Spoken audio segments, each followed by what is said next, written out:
इरादे नेक हों तो आंधी या तूफान रास्ता नहीं रोक सकते। साहिवाल सरगोदा एडिशनल सेशन जज ने एक दिन में 81 मुकदमात का फैसला सुनाकर रिकॉर्ड कायम कर डाला। जोया न्यूज़ प्लस रजिस्टर्ड के सरगोदा से ब्यूरो चीफ गुलाम अब्बास अवान की रिपोर्ट के मुताबिक एडिशनल सेशन जज साहिवाल सरगोदा मोहम्मद इसाक हाशिर ने एक रोज़ में 81 मुकदमात का फैसला सुना दिया, जो कि पाकिस्तान की तारीख में रिकॉर्ड है।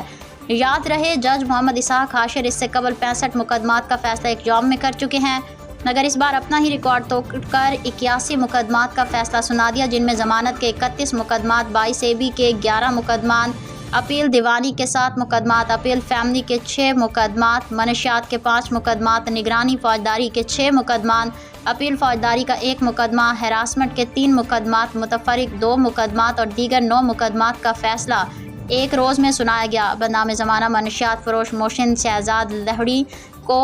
14 साल कैद और 4 लाख रुपए